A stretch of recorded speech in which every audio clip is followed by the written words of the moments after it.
विवेक जी, हावड़ा से। राधे राधे गुरु। राधे राधे श्री हरिवंश महाराज जी। महाराज जी, जुबान को कैसे कंट्रोल करें, कैसे संयमित करें? मुझे अत्यधिक बोलने की आदत है, जिससे कई बार मेरे लिए और सामने वाले के लिए पीड़ाकारक हो जाता है। नाम जप में लगाओ इसे।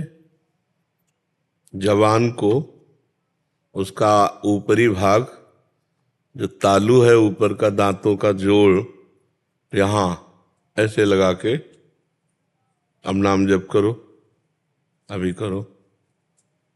समझ गए क्या कह रहे हैं? ऊपरी दांत के जड़ में तालू की तरफ जबान मोड़ो और ऐसे लगाओ आगे का हिस्सा, और फिर नाम जप करो। नाम जप हो रहा है, देखो करके। जब ऐसे नाम जप करोगे तो बोलने की इच्छा ही खत्म हो जाएगी। ऐसा लगेगा हमारा नाम न छूट जाए, और अभ्यास मौन का बनने लगेगा। ऐसे वचन बहुत विचार करके बोलो।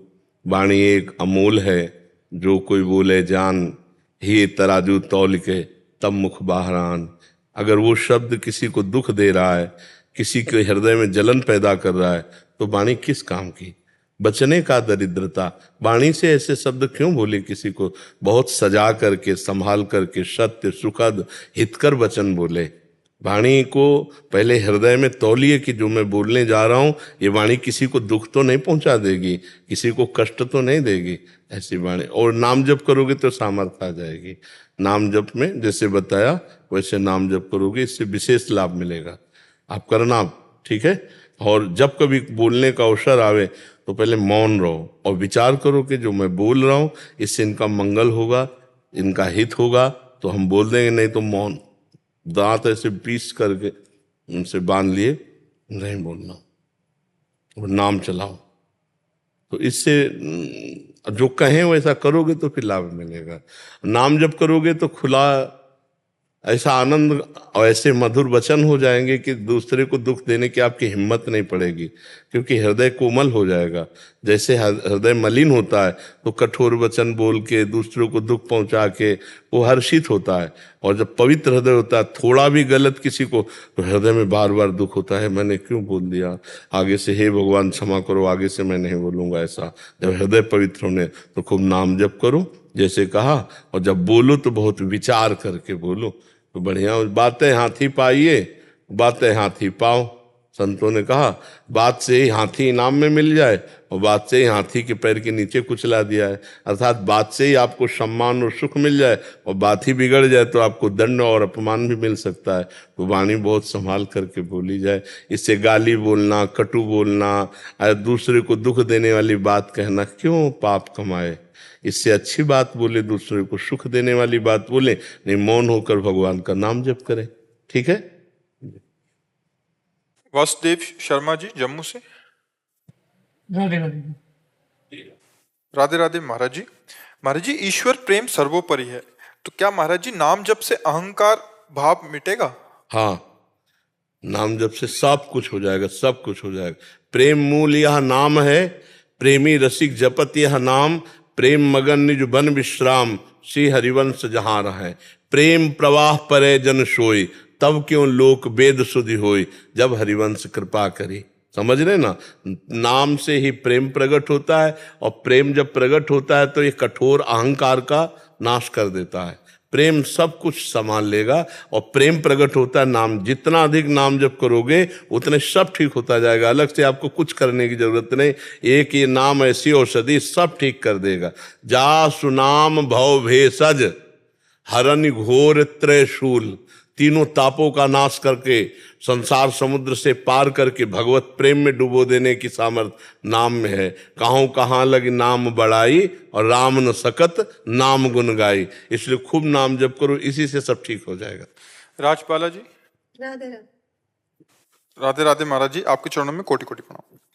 महाराज जी, एक संशय बना रहता है कि आपके द्वारा बताए गए नाम जप की महिमा का महत्व समझकर निरंतर नाम जप का प्रयास करती हूँ आपकी कृपा से। हे गुरुदेव भगवान, आपकी वाणी से पता चला कि हमारे संचित क्रियामान और प्रारब्ध कर्म होते हैं। गुरुदेव, हमें कैसे पता चले कि हमारे जीवन में आने वाली अनुकूलता या प्रतिकूलता, इन तीनों में से कौन से कर्म का फल है?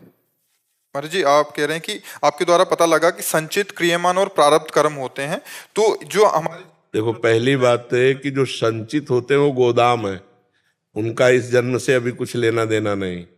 इस जन्म में जो संचित से कुछ पाप और पुण्य लेकर रच दिए गए वो हैं।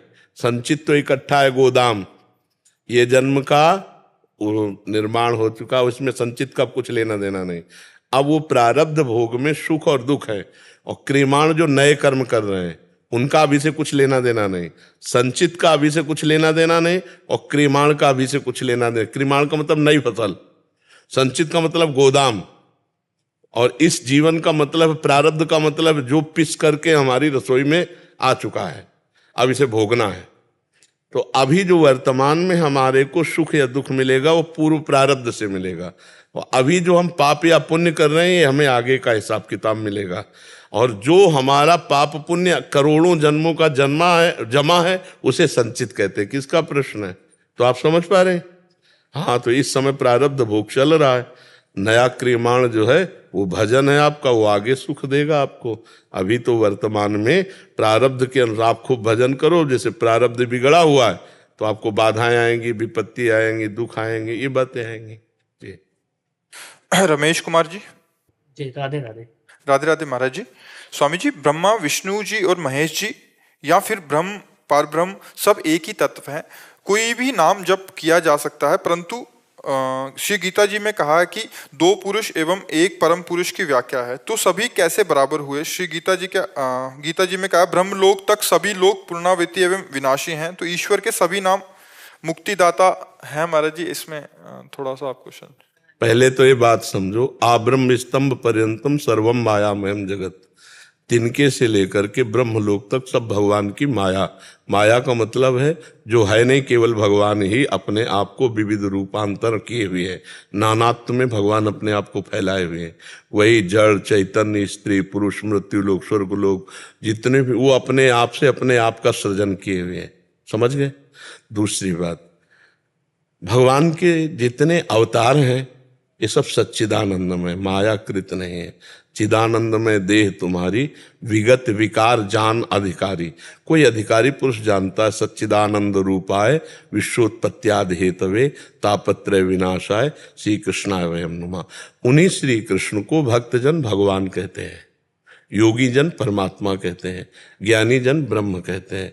कोई उनको निराकार भाव से भजता है, कोई साकार भाव से भजता है।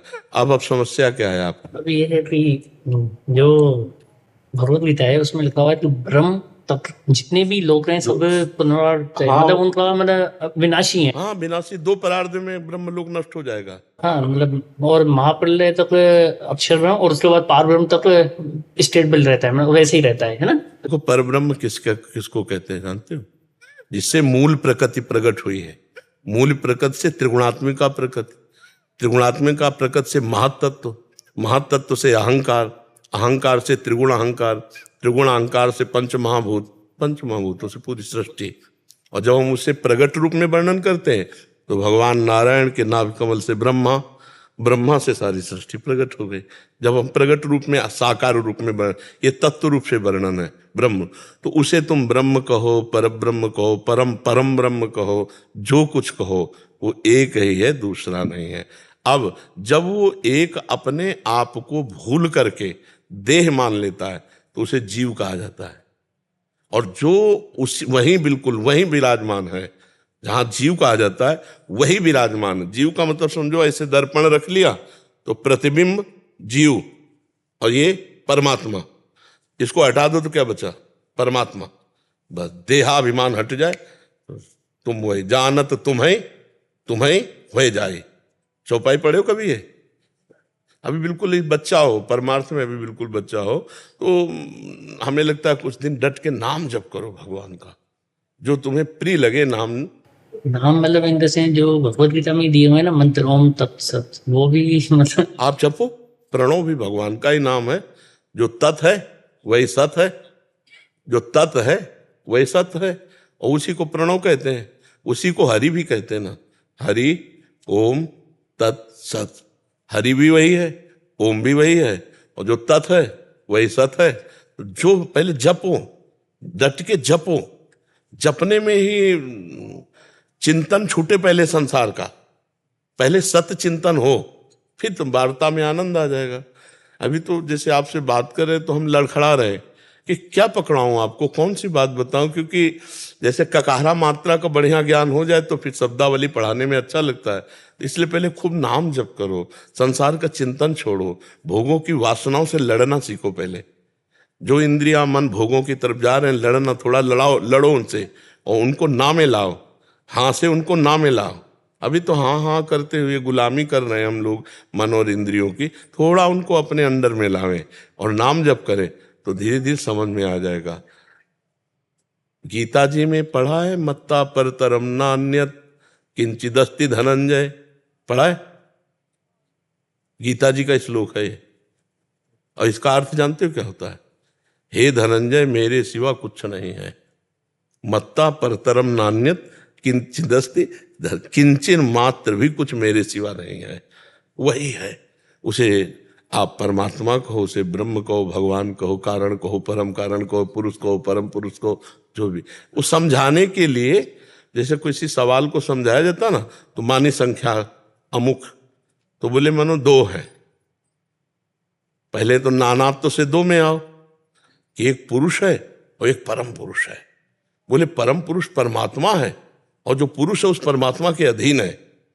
ये किसको लेके बोला जा रहा है? देह भाव को लेके बोला जा रहा है। हाँ, और ब्रह्मविद ब्रह्मवि भवति, देह भाव छोड़ो, अभी आप देह भाव में हो, देह भाव छोड़ करके फिर देखो जो हम बात कहेंगे वही तुम होगे। वही वो है और वही ये है। वो और ये माया शब्द है, बचा है, समझ पा रहे?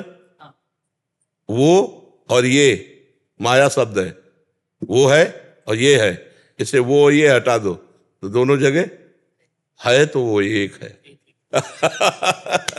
तो इस तरह से भी बोला जा सकता है ना, ओम तत्सत। श्री राम मुझे बोलना बहुत अच्छा लगता है, तो ओम तत्, तो आप जपो, इस तरह से बोला जा सकता है। हाँ हाँ, आप जपो, खूब डट के जपो। तो एक बार मैंने आप ही को उसमें सुना, कोई बोल रहा है, पर आपने बोला वो गुरु के देखो अभी ऐसे जपो, लेकिन जब गुरुदेव भगवान के द्वारा मंत्र मिलता है तो वो फलीभूत होता है, अर्थात भगवत साक्षात्कार उसमें।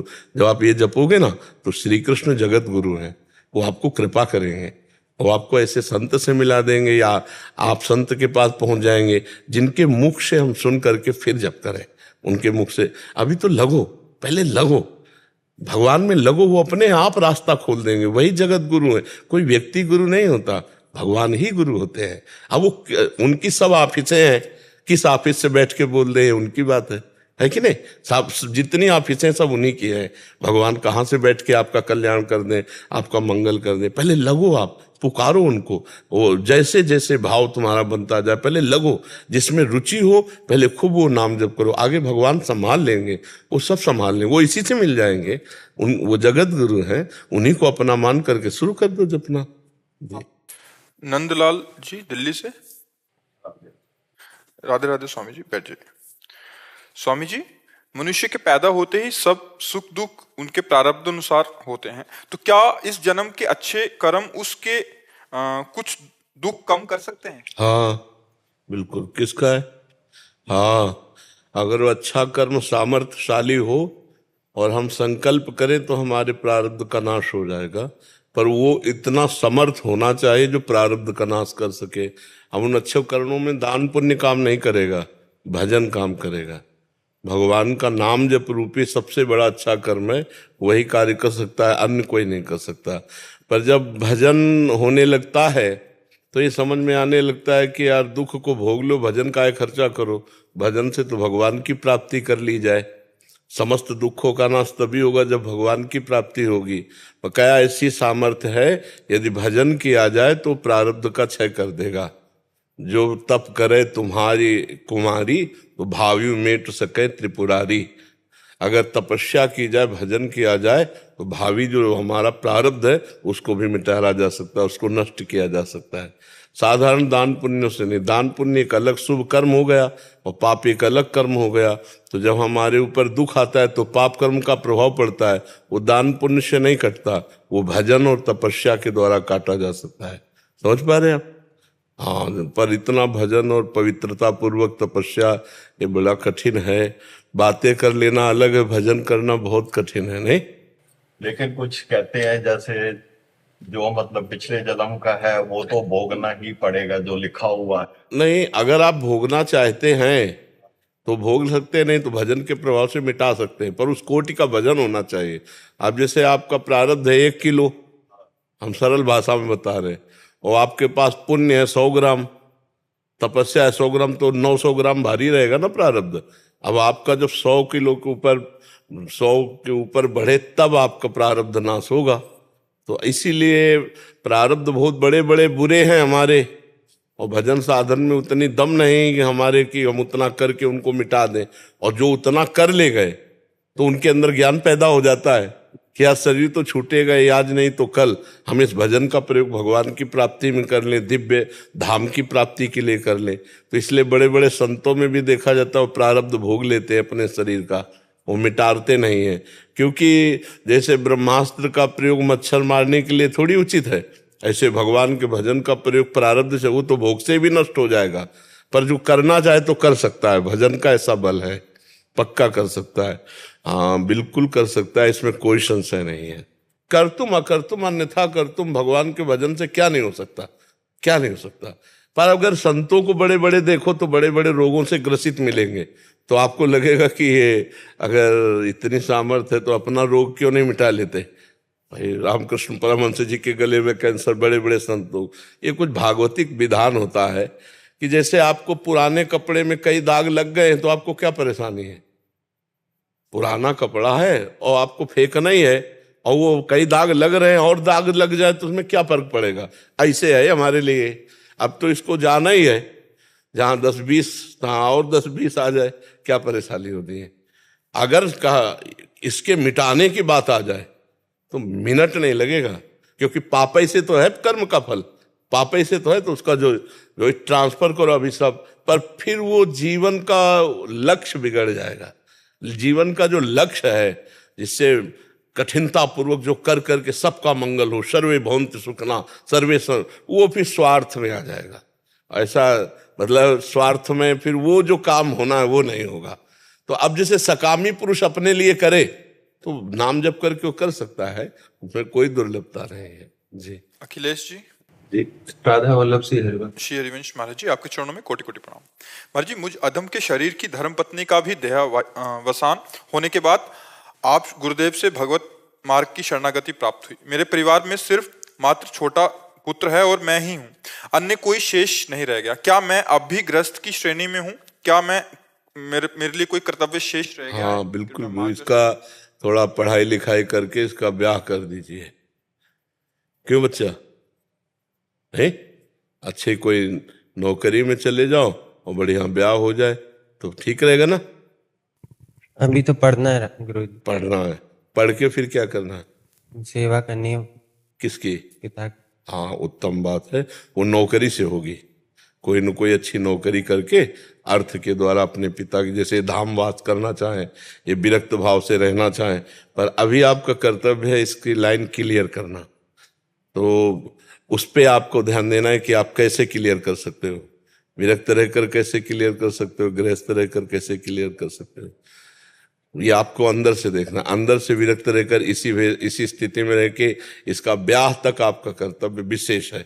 जब इसकी नौकरी लग जाए या इसका व्यापार हो जाए और इसका ब्याह हो जाए और ये कह दे कि हमारा कर्तव्य जो आपका हमारे प्रथा वो पूरा हो गया, अब हमारा कर्तव्य आपके प्रति चालू होता है, आप जहाँ रहना चाहो आराम से रहो, मैं आपकी सेवा करूँगा, बहुत बढ़िया हो जाएगा। ठीक है, हाँ तब तक के लिए अभी ये अबोध बालक है, इसको सत असत का निर्णय नहीं है, तो अभी इसको जरूरत है आपकी, इसलिए नाम जप करते हुए भजन का। वैसे भी आप सरकारी आदमी हो, रिटायर तो अभी हुए नहीं, अभी 18-17 साल बाकी। अभी 18-17 साल नौकरी है। हाँ तो फिर तब तक तो आ जाएगा, अपने लाइन में आ जाएगा, इसके बाद विरक्त हो जाओ, भजन करो। तो आंतरिक विरक्तता की जरूरत है, बाहरी तो नौकरी करो तुम वर्दी धारण करके, ठीक है, बाहरी तो अपनी ड्यूटी में रहो, अंदर से तो तुम भागवत हो ही, हम जानते हैं, किसी प्रमाण की तो जरूरत है नहीं आपको, अंदर से तुम हो, जिस कार्य के लिए तुम चाहते हो ना वो कार्य इसी में हो जाएगा, इसमें चिंता मत करो, बस तुम श्री जी से तो शरणागत हो ही चुके हो और तुम्हें वचनों पर विश्वास हो जाना चाहिए। जो हम अभी बोल रहे हैं ये नोट कर लो। हाँ, गुरु के वचन प्रतीति न जाए, जिसका गुरु के वचनों पर विश्वास नहीं फिर उसे क्या। नारद वचन न मैं परिहर हूं, इससे वकालत हो सकती है भगवान के दरबार में कि हम तो कुछ नहीं, लेकिन जब हमारे गुरु ने कह दिया तुम्हारा इसी से काम हो जाएगा तो आपको काम करना पड़ेगा, क्योंकि अपनो परण विसार भगत को पूर्व परण निभाऊं। ठीक है, आप प्रसन्न रहिए, इसके कर्तव्य का पालन कीजिए और नाम जप करते हुए हमारे जो भारत की सेवा में वर्दी धारण किए हो सत भाव से रहना। कभी किसी से घूस मत लेना, कभी कोई अधर्माचरण मत करना, और जो निर्दोष है उसको कभी दंड देने की भावना न हो, जो दोषी है उसे कभी बख्शो मत, उसको दंड देना यही पूजा होगी। अब हमारा बात समझना, भगत हृदय हो तो ऐसा ना हो कि दोषी को भी बख्श दिया जाए, नहीं। अगर वो दोषी है दंड पाएगा तो पवित्र होगा, आगे से सावधान रहेगा, और निर्दोष को कभी दंड न, कभी घूस मत लेना, नहीं इसकी उन्नति में बाधा पड़ जाएगी। हमारी बात समझना, अधर्म की कमाई से अपने संतान को या संतति को सुख प्रदान नहीं किया जा सकता, इसलिए कभी अधर्म की कमाई की तरफ हाथ मत उठाना। धर्म से जो तुम्हें हमारी सरकार देती है वेतन, उसी से इसका पालन पोषण, उसी से इसकी पढ़ाई करना। क्यों? हाँ बिल्कुल, इसी से मंगल हो जाएगी, यही विरक्ति है। अधर्म से विरक्त हो जाओ, अधर्म का नहीं, अधर्म नहीं। ना अधर्म आचरण करने वाले को बख्शेंगे और ना अधर्म का हम आचरण करेंगे। बस इस नियम से चलोगे तो तुम्हारी भक्ति भी बनेगी और तुम्हारी संतान को भी उन्नति प्राप्त होगी। इसकी शांति, इसका हृदय उदार, जैसे आप धर्म से चल रहे हो तब आपके अंदर ऐसी भावना है, अगर आप अधर्माचरण करते होते तो आपके अंदर ऐसी भावना ना होती। तो ऐसे ही उसके अंदर धर्म किया, अपनी कमाई की और सत की, तो उसको पत्नी भी ऐसी मिलेगी जो सपोर्ट करने वाली मिले। अभी खूब सब व्यवस्था और मिल गए ऐसे दिमाग की जो तुम्हारे घर में अशांति पैदा कर दे, तो चाहे वृंदावन रहो चाहे जहाँ रहो जलते रहोगे कि यार लड़का बड़ा दुखी है, उसके अनुकूल पत्नी नहीं मिली। क्योंकि पत्नी हमारी बहुत धार्मिक थी जी, बहुत, उसी ने हमें रास्ते पे जी जी जी। तो इसीलिए हम कह रहे हैं धर्म पूर्वक यदि धन कमाओगे तो इसको भी धार्मिक मिल जाएगी, जीवन सुखी हो जाएगा। नहीं आज ऐसी भी पत्नियां होती हैं जो पूरे सजे सजाए घर को बिल्कुल विध्वंस कर दें। हाँ बहुत, इसलिए बड़ी कृपा भगवान की मनाए और धर्म पूर्वक चले तो सब भगवान व्यवस्था कर देते हैं। राज जी ग्वालियर से। श्री हरिवंश। श्री हरिवंश महाराज जी। महाराज जी, वैदिक दर्शन के अनुसार प्रकृति, माया और कर्म के नियमों के बीच में क्या संबंध है? प्रकृति के 3 गुण हैं, सतोगुण, रजोगुण, तमोगुण। आपको पता है? उसी माया को प्रकृति कहते हैं, प्रकृति को ही माया कहते हैं। भगवान की जो रचनात्मक शक्ति है उसी को प्रकृति कहते हैं, भगवान की कृति है, ये भगवान की रचना है, जानते ना? तो रचना को कृति कहते हैं ना, उसी को हम प्रकृति कहते हैं। 3 गुणों से युक्त है ये, सतोगुण, रजोगुण, तमोगुण, और इससे प्रेरित होकर के जो होते हैं उन्हें कर्म कहते हैं। जो भगवान की इच्छा शक्ति है, वो जो भगवान की रचना शक्ति है उसको प्रकृति कहते हैं। और भगवान ने 3 पावर उसमें दिए हैं, एक सात्विक, एक राजसिक, एक तामसिक, एक सृजन, एक पालन, एक संहार। और इससे प्रेरित होकर जो कर्म होते हैं उन्हीं को कर्म कहा जाता है। इससे प्रेरित होकर जो क्रियाएं होती हैं उन्हें कर्म कहते हैं। समझ गए? जी महाराज जी, जैसे माया का जो रूप है, नहीं है, कोई रूप नहीं। मामा ने नहीं, अमा ने जो है ही नहीं। तो माया को फिर शास्त्रों में बुरा क्यों बताया गया? बुरा कहाँ भी नहीं कहा गया, भगवान की अर्धांगिनी शक्ति है। आप देखो अभी शास्त्रों का आपको ज्ञान ही नहीं पूरा। आदि शक्ति जे ही जग उपजाया, सो अवतरी मोरी यह माया। तो सीता जी के लिए कह रहे हैं कि आदि शक्ति जो जगत को उत्पन्न करने वाली महाशक्ति माया है वो मेरे साथ अवतरित होगी। मनुष्य रूपा जी से कह रहे हैं हम गलत चल रहे हैं, हमारा उस गलत चलने के सुधार की बात कही गई। माँ बुरी है क्या? महामाया जगदम्बा है कहा गया है, नहीं। देवी को महामाया कहा गया तो हमारी अम्मा है ना। अब अम्मा को हम गलत दृष्टि से देखें तो थप्पड़ खाएंगे कि नहीं खाएंगे? तो बस यही हमारी गलती है, हमको अपनी गलती सुधारने को कहा गया है। माया बुरी क्या है हमें बताओ? ये माया है, ये माया है, ये माया है, ये माया है, ये माया है। गो गोचरु जहां लगु मनु जाई, सो सब माया जानहु भाई। अब इस माइक से हम भगवत चर्चा करते हैं तो पवित्र हो गया ना। नाम कीर्तन करने तो बंधन ही हो गया ना, और इससे हम गाली देने लगे, बुरा बोलने लगे, तो अब बुरा हो गया ना। तो माइक बुरा है, वाणी बुरी है, या हमारा बोलने का तरीका बुरा है? बोलने का तरीका सुधारने की बात कही गई है। हम माया का जो दुरुपयोग कर रहे हैं वो हमारे बंधन कारक है।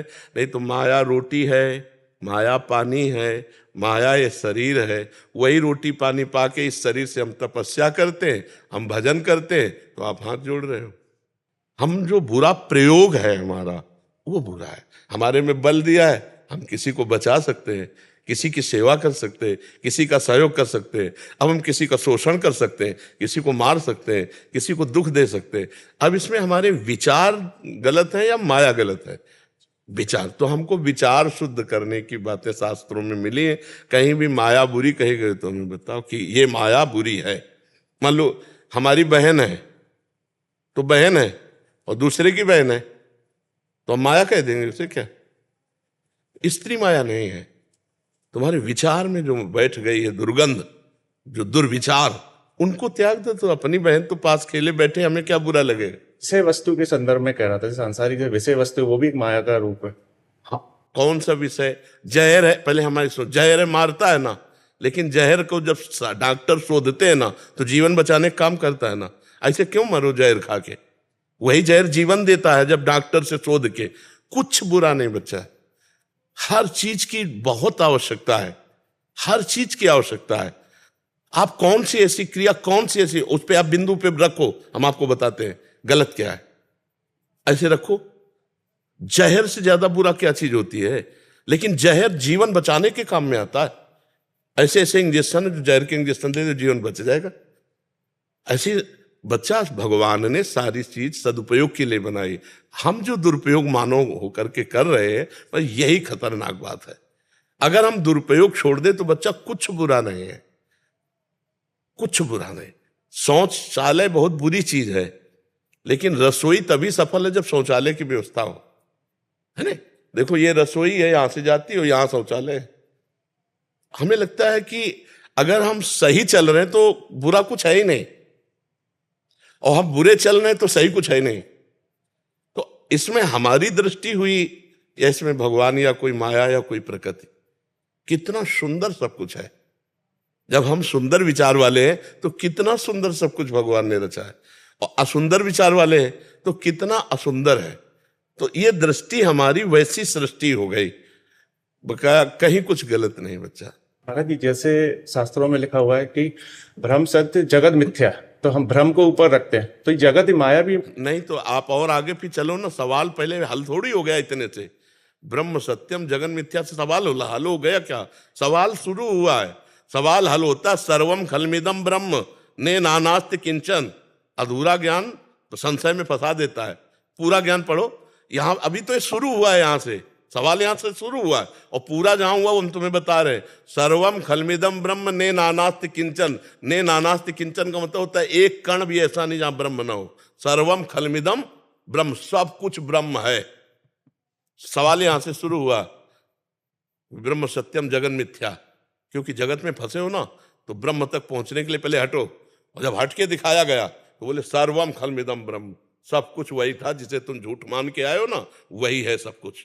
वासुदेवा सर्वम, सिय राम में सब जग जानी। समझ पा रहे बच्चा? बोलिए। जैसे इस विधि, एक विधि है, योग में 4 विधियां होती है, ज्ञान, भक्ति। एको विधि अगर पालन किए होते बच्चा तो एको प्रश्न न रह जाते। नहीं, जैसे राजयोग और भक्ति योग में बच्चा अंतर सब। अच्छा ये बताओ, प्रवचन करता बनना चाहते हो या साधक बनना चाहते हो? तो अभी चौराहे पे खड़े हो, कोई मार्ग तो चयन करो तुम। ज्ञान मार्ग चयन करो, भक्ति मार्ग चयन करो, कोई मार्ग पकड़ो। तो एक पकड़ लोगे तो उस रास्ते की हम तुम्हें बात बताएं। अब तुम चौराहे पे खड़े होकर के ऐसे मार रहे हो कि दक्षिण उत्तर पूरा, तो ऐसे कैसे तुम्हारा मंगल हो पाएगा? एक रास्ता पकड़ो। अपने मति को देखो, ज्ञान मार्ग योग है कि योग मार्ग योग। कई घंटा बैठ सकते हो पद्मासन में? कभी बैठे हो? नहीं। योग किसे कहते हैं? अभी तो योग जानते नहीं किसे कहते हैं। चित्त वृत्ति का निरोध करके परमात्मा में स्थित करना योग कहते हैं। हम पहले योग का साधन जहां शुरू होता है अष्टांग योग, यम नियम आसन। हाँ, तो आप कितनी देर पद्मासन बैठ सकते हो? वैसे तो आधा ही घंटा तो। हर 3 घंटा के पहले योग ही नहीं माना जाता। 3 घंटा पद्मासन में बैठ के 6-6 घंटा बैठे, अब तो किडनी फेल बच्चा। सिद्धासन में कई मिनट बैठे हो? जानते हो सिद्धासन? सिद्धासन जानते ही नहीं होगी। सिद्धासन जानते वो हो? अवस्था नहीं है महाराज। नहीं, सिद्धासन अभी तो ककारा नहीं आता बच्चा, हम तभी तो कह रहे हैं अभी तो चौराहे पे खड़े हो। अब मतलब जैसे किसी विद्वान से या पढ़े लिखे से ऐसे बात करोगे तो अब बात अलग होगी। हम लोग क्या है, ये पूरी यात्रा करके आए हैं, हम लोग यात्रा करके आए हैं। तो उस यात्रा में अब हमको तो पता है ना कि 2 कदम बाद कितने मोड़ होते हैं, उसके बाद कितने मोड़ होते हैं। तो इसलिए अब अपने लोगों से जैसे है ना, तो वो नहीं, चलो एक मार्ग पकड़ लो, ना योग मार्ग में अभी चलने लायक हो और ना ज्ञान मार्ग में चलने लायक हो, क्योंकि उसके लिए जितनी हमारे अंदर बहुत प्रवीण बुद्धि चाहिए वो अभी बुद्धि। इसलिए हमारी प्रार्थना है कुछ दिन नाम जप करो, और जैसे श्रीमद् भगवत गीता जी है, श्रीमद् भागवत है, ऐसे परम रहस्य का उद्घाटन करने वाले ग्रंथों का जो सरल ढंग से बताया गया है। क्योंकि उपनिषदों को समझना बहुत ऊंची बात है, और फिर प्रेम को समझना तो उपनिषदों से भी ऊंची बात है। ये जो प्रेमानंद है वृंदावन का, ये ब्रह्मानंद से भी ऊपर की बात है। तो एक मार्ग में पहले चलो। कितने घंटे तुम नाम जप कर सकते हो? एक नाम में कितने मिनट चित्त लगा सकते हो? इस पर आओ, अपनी कसौटी कसो।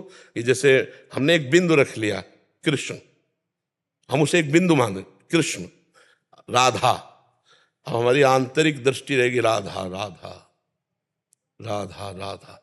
अब ना कुछ स्फुरित होने देंगे और ना कुछ मानेंगे और ना कुछ सुनेंगे और ना कहीं दस्तखत करेंगे, अंदर कहीं स्वीकृति नहीं, राधा राधा राधा। अब देखो कई मिनट टिकते हो, ये भी योग है, ये तो आंतरिक योग है ना। हाँ, भगवान कहते हैं कि अगर प्रीति पूर्वक मेरा भजन करता है तो मैं उसकी बुद्धि में योग प्रदान कर देता हूं। तेषाम सतत युक्तानाम भजताम प्रीति पूर्वकम ददामि बुद्धि योगम तम येन माम उपयान्ति ते। तो चलो बच्चा, जब तुम्हारे अंदर काम सतावे उसको ना करो, जब क्रोध सतावे उसे पी जाओ, लोभ सतावे उसको पी जाओ, ममता सतावे ज्ञान के द्वारा काटो उसे। तब तो हम शुरुआत हुई परमार्थ की। अब क्या अपने लोग बातें बहुत छत की करते हैं और चल नहीं पाते प्रथम सीढ़ी में, तो उसे कोई लाभ नहीं मिल पाता। लाभ का मतलब जो हमें आत्मानंद मिलना चाहिए, भाई इस परमार्थ में बच्चा लाभ मिलना चाहिए, आत्मानंद का अनुभव होना चाहिए। बिना आत्म सुख के हमें इन सब बातों में क्या लाभ मिल पाएगा? इससे प्रवचन करता अच्छे बन सकते हो, प्रवचन करता तो बन सकते हो कि फर्राटेदार प्रवचन हो, उससे लोग प्रणाम नमस्कार, लेकिन जो आंतरिक सुख चाहिए वो तो नहीं मिलेगा ना, वो मिलेगा चलने पर। तो गीता भागवत का स्वाध्याय करो, नाम जप करो और जितेंद्रियता पर आओ। श्रद्धावान लभते ज्ञानम तत्परा संयतेंद्रिया। जो श्रद्धा, जैसे आप श्रद्धावान हो, आप ज्ञानार्जन करना चाहते हो, तो अब जो ज्ञानार्जन हो रहा है तो आपको लग रहा है कि काम क्रोध लोभ मोह ये जो हमें गुलाम बनाए हुए हैं, इनको हमको अधीन करना चाहिए। यहां से शुरुआत करो। जो आपको परास्त करने, मुझे खाना ही नहीं खाएंगे, नहीं मुझे देखना नहीं देखेंगे, मुझे सुनना नहीं सुनेंगे, हर इंद्री कंट्रोल में होती चली जा रही है। और फिर जो हम दिखाना चाहते हैं वो देख, और जो सुनाना चाहते हैं वो सुन। अभी तक जो तू दिखाता रहा मन, वही देखता रहा। आज अब मैं दिखाऊंगा गुरु बल से, और तुझे अब देखना होगा। तब विजयी माना जाता है कि हाँ, योद्धा जीत रहा है, अब चल रहा है। प्राय इस पर तो 100 में 99 फेल हो जाते हैं, कोई एक पास होता है कि जो इस पर, तभी वो सच्चा ज्ञानी माना जाता है। प्रवचन करता तो लाखों मिल जाएंगे आपको, लेकिन आंतरिक स्थिति पर पहुंचना बहुत कठिन है बच्चा। और वो कठिनता ही मनुष्य जीवन में केवल पार की जा सकती है, सुअर कुत्ता गधा बन के थोड़ी पार की जा सकती। तो आगे बढ़ो, आप बहुत अच्छे विचारवान हो, भाई पवित्र बुद्धि है तो काटो ये जो अंदर की बात में जो काम क्रोध लोभ मोह मद मत्सर, इनको काटो और नाम जप करो। अपने आप योग प्रारंभ हो जाएगा। मान लो शरीर को आप स्थिर नहीं कर सकते कि आप 4 घंटे 6 घंटे स्थिर करें, तो जब मन स्थिर हो जाएगा तो शरीर पड़ा है या चल रहा है कोई फर्क नहीं पड़ता है उससे। तो मन को लगाओ प्रभु में।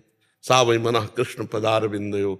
एक पहले हम बिंदु मानते हैं ना, किसी एक बिंदु पर चलते हैं, राम कृष्ण हरि, जो हमें प्रिय लगे वो एक नाम ले लेते हैं, एक मार्ग ले लेते हैं। आगे क्या है फिर पता चल जाएगा। पहले हम चले तो 4 घंटे 6 घंटे लगातार एक नाम में स्थिति करना, और फिर हमें बताना कैसा लगता है।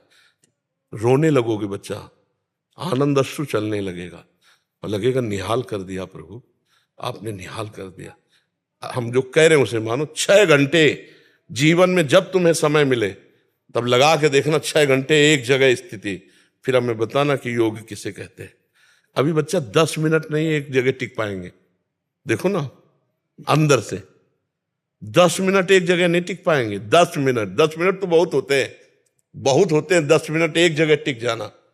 मान लो राम, तो अब दूसरा स्फुरित नहीं होगा, 10 मिनट केवल राम ही स्फुरित होगा।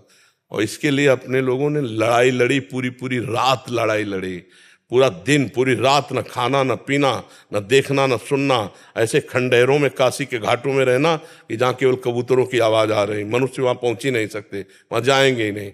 कई कई दिन भूखे रहकर रात दिन, तब वो दिमाग में पूरा बस गया, राउंड राउंड एकदम जैसे ना वो जो चीज तो वही चल रही, वही चल रही, वही चल रही।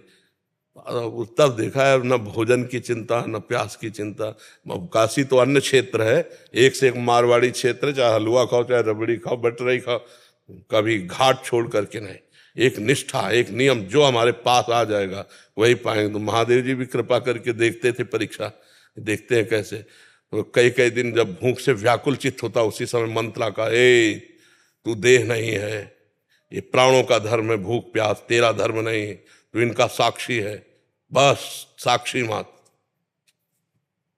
कभी उदास नहीं हुई, कभी आज भी। तो जब तक सच्चिदानंद का अनुभव नहीं तो बच्चा माया से नहीं लड़ सकते। माया का मतलब यही, इसी से नहीं लड़ सकते। ये बहुत दुरंत है। जब प्यास लगेगी तो पानी में चित्त रहेगा ना, प्यास लगे और चित्त परमात्मा में, भूख लगे और चित्त परमात्मा में, शरीर भीषण कष्ट से युक्त और चित्त परमात्मा में, इसकी कोई परवाह नहीं। चाहे जैसी स्थिति हो, इसकी कोई परवाह नहीं। तब माना जाता है कि योद्धा हो।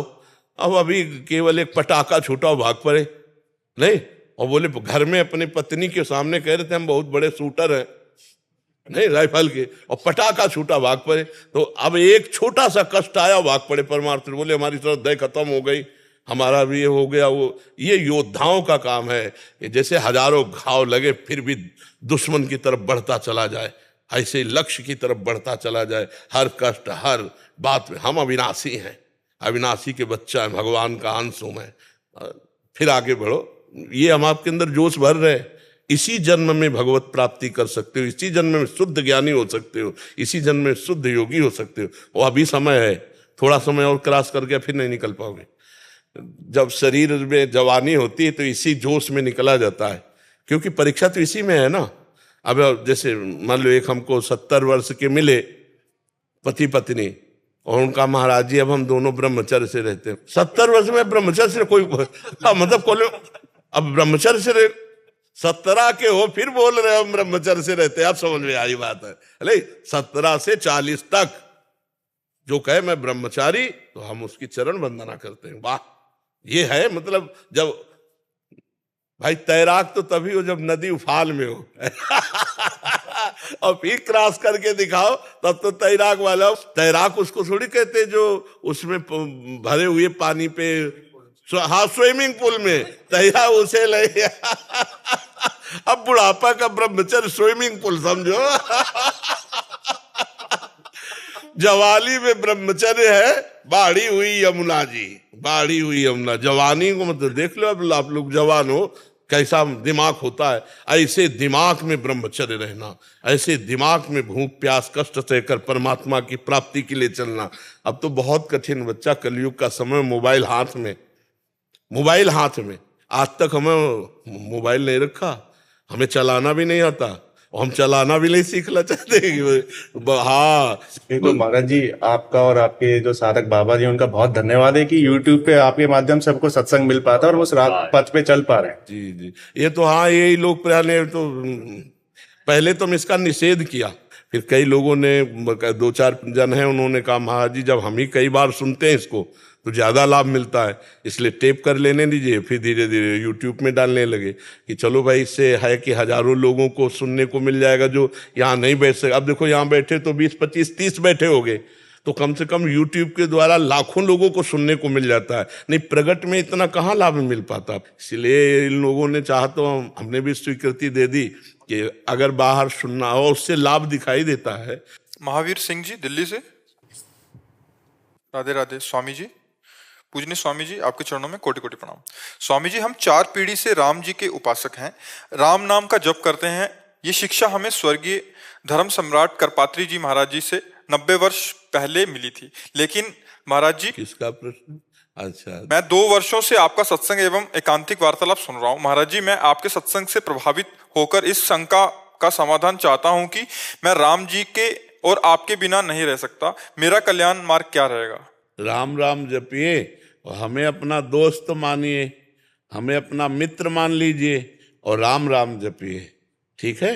हाँ, खूब नाम जप कीजिए, इसी से मंगल हो जाएगा। और सत्संग सुनते रहिएगा। जब हम राधा बोलें कि राधा राधा जपो, तब समझो हमारे लिए आदेश है राम राम जपो, ठीक है? हाँ, आप संशय में मत पड़िए। राम में राधा, माँ में माधव, राम नाम में राधा माधव भी विराजमान है। आप राम राम जपिए। महाराज जी, यही संस्कृति मेरे देवता मन का, कभी हम उधर के रहना उधर के। नहीं नहीं नहीं, ऐसा कभी नहीं हो सकता। साधु ते होए न कारज हानि। साधु संग से कभी किसी का परमार्थ बिगड़ा है क्या? परमार्थ पुष्ट हुआ है। साधु ते होए न कारज हानि, ऐसा नहीं हो सकता कि साधु से संशय निवृत्ति होती है, ना कि संशय की प्रवृत्ति जग जाए। नहीं, साधु समागम के वचनों से कभी भी आपने सुना होगा, अगर पूरी बात सुनोगे तो संशय नहीं होगा। हमने फिर बाद में कहा, आपको जो गुरुदेव ने नाम दिया है या जो आपको प्रिय है। जब हमसे पूछा जाएगा तो हम कहेंगे राधा राधा जपो, और जब आपकी बात आएगी तब कहेंगे जो आपको प्रिय हो या आपको जो गुरुदेव ने दिया हो वही नाम निरंतर जपिएगा। सब नाम एक अनंत भगवान के हैं। अरे महाराज जी, गुरुदेव जी के तो मैंने दर्शन ही नहीं किए, उनके तो मेरे पिताजी थे उनके सामने। जी जी। और मेरे पिताजी ने ये कहा कि महाराज जी, मेरे पास न तो मैं पढ़ा लिखा हूँ, ना मैं ज्ञान जानता, ना मैं भजन करना जानता, अब मेरे कल्याण का क्या मार्ग होगा? तो उन्होंने कहा कि बेटा, जो भी आपको मिले आप सबसे राम राम कहो तो आपका कल्याण हो जाएगा। और मेरे देवता वो परिपाटी 4 पीढ़ियों से चली आ रही है। बस उसी को जाके कुल की जो रीति है गहे रहे सो तौन, समझ रहे ला? जाके कुल की जो रीति है गहे रहे सो तौन, आप बस वही पकड़ लो, राम राम राम, कल्याण हो जाएगा। अरे कल्याण का कल्याण हो जाएगा। मंगल भवन भगवान का नाम है और उससे कल्याण का संशय नहीं। नाम लेत भव सिंधु सुखाही, पार होने की बातें खत्म हो गई। नाम लेत भव सिंधु सुखाही, करहु विचार सुजन मन माही। सादर सुमिरन जे नर करही, गोपद यू भव सागर तरही। कहूँ कहाँ लगी नाम बड़ाई, राम न सकहीं नाम गुण गाय। अब तो क्या संशय, नाम ही तो सर्वोपरि। खूब गाओ, राम राम राम जी, जो लो तू न जपी है, तो लो तू कहूँ जाए तिहूँ ताप तपी है। चाहे जितना साधन कर लो, अगर नाम जप नहीं तो अन्य साधन से भगवत प्राप्ति होना बड़ा कठिन है, बड़ा कठिन है। छूटिबे के जतन विशेष बांधे जाएगो, होए है विश्व भोजन जो सुधा सान खाएगो। राम राम राम जी, जोलो तू न जपी है, तौलो तू कहूँ जाए तिहूँ ताप तपी है। खूब निरंतर नाम जप करो और सत्संग सुनते रहो, ठीक है? कोई संशय? एक परेशानी और है, चूंकि वृद्धावस्था है, 82 साल की उम्र है, अब यहाँ मैं हर महीने तो आ नहीं सकता। नहीं तो हमने तुमसे कब कहा हर महीने आ जाओ? तो मेरी तो उत्कंठा है आपसे हर वक्त मिलने की। अगर उत्कंठा तो मैं हर समय तुम्हारे दिमाग में हूं, देख लो ना। मिलने की बात कह रहे हो, तुम्हारे दिमाग में। अगर उत्कंठा शब्द है तो हर समय दिमाग में तुम्हारे हम रहेंगे, तुम्हारी दूर की बात थोड़ी रहेगी, तुम्हारे दिमाग में रहेंगे। आप देखो ना, अगर उत्कंठा है तो जिसके प्रति उत्कंठा होती है वो हमारे दिमाग में बस जाता है। पी मूर्ति नयन बसे ते ही रस रहाय समाये। अगर नयन में बस गया तो पास हो या दूर हो क्या फर्क पड़ता है, और नयन में नहीं बसा तो पास हो या दूर हो क्या फर्क पड़ता है। दोनों बातें समझ लो। महाराज जी, राम नाम जप के आप तो साकेत चले जाएंगे, आप तो वृंदावन रहेंगे। हमारा वहाँ कैसे मिलन हाँ, होगा? वहाँ कैसे होगा महाराज जी? हमारा काम है पोस्टमैन का, कहाँ किसको कहाँ बुक करना है वहीं बुक कर देना है। अब जैसे पैसा पोस्टमैन के पास आता है तो उसको जाके वहां देना पड़ता है। अब मान लो कोई जीव आ गया और उसकी लालसा कि मैं साकेत सियाराम जी के पास जाऊं, तो मुझे पता है मेरे राधे श्याम जी ही सियाराम जी, कोई और थोड़ी है, बस पोस्ट करना है, वो उधर पहुंच गया। अच्छा, अगर ये देखना चाहते हैं कि ये रूप, तो ये रूप सियाराम जी के पास नहीं मिलेगा, ये रूप राधे श्याम के पास मिलेगा क्योंकि ये बिका हुआ गुलाम है, ये तो राधे श्याम के पास है, वही हमारे ही सियाराम जी। राधे श्याम और सियाराम में इतना अंतर नहीं, वही है, पर जब सियाराम से मिलन करने की बात आएगी तो वहां ये नहीं मिलेगा। पर महाराज जी जायका तो दोनों में है, मावे की बर्फी में भी और रसगुल्ले में भी। ये प्राकृतिक उदाहरण चिदानंद में नहीं बैठेंगे। प्राकृतिक मावे की बर्फी और दूध की बर्फी, ये सब प्राकृतिक उदाहरण चिदानंद में नहीं बैठेंगे। चिदानंद का उदाहरण सिर्फ चिदानंद है, प्राकृतिक नहीं आ पाएगा, नहीं आ पाएगा। जैसे गोस्वामी जी जब वृंदावन आए, गोस्वामी तुलसीदास जी, तो जिधर देखें उधर राधे श्याम, जो मंदिर का दरवाजा खुले राधे श्याम, तो ऐसे प्रणाम करके पंचांग, और बोले साष्टांग तो नहीं करेंगे। साष्टांग तो तब करेंगे जब आप मुरली हटाकर सारंग धनुष लेंगे और ये चंद्रिका हटाकर सियाजू रूप प्रियाजू बनेंगी। तो भगवान ने ऐसा ही किया, भगवान के कर कमल से बंसी हटी और धनुष बाण, और जो चंद्रिका है वो हटी और मुकुट, और प्रियाजू हो गए सियाजू और श्याम जी हो गए रामजू, साष्टांग दंडवत किए। तो ये एक प्रियता होती। तुलसी मस्तक तब झुके जब धनुष बाण होए हाथ। तो कत मुरली कत चंद्रिका कद गोपियन के साथ, वो अपने जन के कारण श्री श्याम भय रघुनाथ, भगवान उसी समय धारण।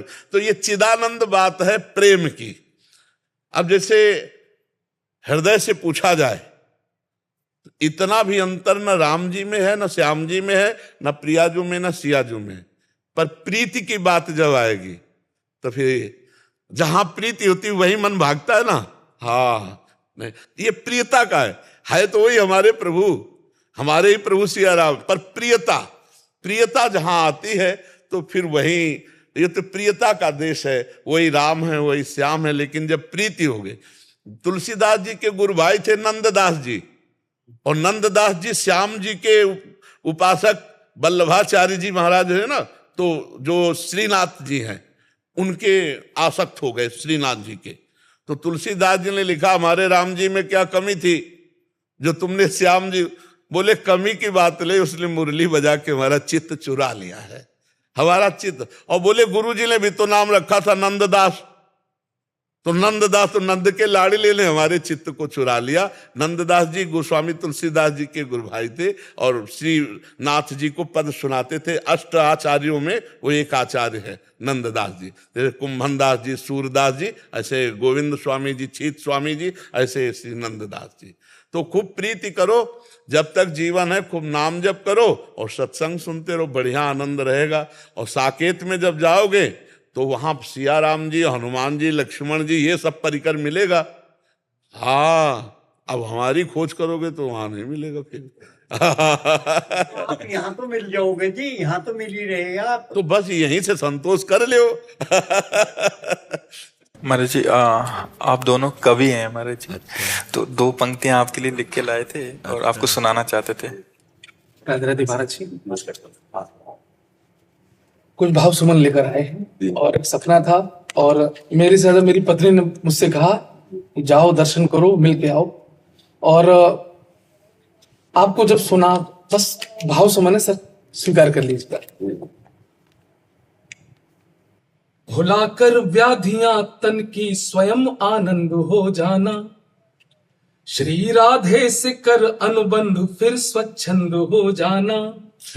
कठिन तप साधना संयम समर्पण त्याग लगता है, नहीं होता सरल दुनिया में प्रेमानंद हो जाना, नहीं होता सरल दुनिया प्रेमानंद हो जाना, प्रेम में आनंदित हो जाना। और आपके स्वास्थ्य की जो पर चर्चाएं सुनती है, मन थोड़ा विचलित होता है। और आज जो कुछ भाव कह रहा हूँ सरस्वती ने लिखवाया है और मैं अर्पित करता हूँ कि सनातन शक्ति के सुर इस अलौकिक साज को दे दो, अमरता दिव्य तन को और इस आवाज को दे दो। मेरी ठकुरानी राधा रानी से है प्रार्थना इतनी, मेरी आयु के बाकी साल श्री महाराज को दे दो। मेरी आयु के बाकी साल। और मेरी पत्नी ने जो कहा वो हमसे कहा नहीं, तब मुझे एहसास हुआ नहीं मिला कुछ हमें जगत के झूठे इन आवरणों में, और बहुत सी कमी रही है कर्म और आचरणों में। बीत गया है आधा जीवन संसारी बाधाओं में, सौंप रहा हूं जीवन आधा राधा जी के चरणों। और गुरु जी अंतिम आपसे शक्ति मिलती है, लेकिन हम जो अनुभूति करते वो ये है, जगत कल्याण के पथ पर सदा सत्कर्म वाले हैं, हम ही जग में मरण जीवन के शाश्वत मर्म वाले हैं। समय और सृष्टि के आरंभ से है यह अमर गाथा, कि हमको गर्व है हम सब सनातन धर्म वाले। बहुत बहुत धन्यवाद। राधे राधे गुरु। आप भी कुछ बोलना चाहेंगे महाराज जी? आप भी कवि हैं। गुरु जी, वैसे तो मैं हास्य कवि हूँ, लेकिन कुछ भाव आपके लिए, कुछ पंक्तियां हैं। कुछ मुक्तक ढूंढेंगे, कुछ छंद ढूंढेंगे, जीवन का जो सच्चा है वो आनंद ढूंढेंगे। जिस्म की मोहब्बत में जो सब कुछ उजाड़ चुके हैं, वो आज नहीं तो कल प्रेमानंद ढूंढेंगे। चार पंक्तियां गुरु जी और है। हमारे दिल में मिलने का अरमान बहुत है, आपका दुनिया में सम्मान बहुत है, सोते हुए लोगों को जगाया आपने, सनातन पे आपका एहसान बहुत है। और गुरु जी चूंकि हास्य कवि हूँ तो कुछ हास्य की एक छोटी सी कविताएं हैं। सपने में तो कल ही मैं आपके दर्शन कर चुका हूँ और मेरा जीवन बदल गया है। कुछ पंक्तियां हैं। हमने पत्नी को फोन लगाया, उसे समझाया, भाग्यवान तू मेरी देवी हो, पूजा हो अर्चना हो आराधना हो मेरी साधना हो, तुम्हारे अंदर हमारी जान दिखती है, तू हमें देवी भगवान दिखती है। हमने ये तन मन सब हारा है, मेरा जो है सब तुम्हारा है। डरते हुए वो इतने में डोली, हमारे ऊपर बोली सूरज पश्चिम से, बोले आज सूरज पश्चिम से। इतने में हमारे मित्र ये गौरव हमारी पत्नी से बोले, भाभी गौर से देखो कितना खिल के आए हैं, दुनिया की सारी लड़कियां इन्हें देवी दिख रही हैं, क्योंकि ये श्री प्रेमानंद जी से मिलते हैं।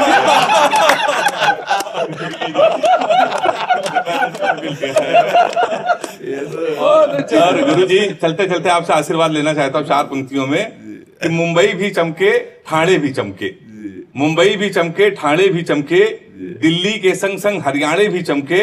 गुरु जी बस इतना आशीर्वाद दे दो हमें, यहाँ से जाऊं तो ये पाणे भी चमके। कानपुर से है हेमंत पांडे। अच्छा ला इनको दुपट्टा ला, बहुत अच्छे भाव वाले, बहुत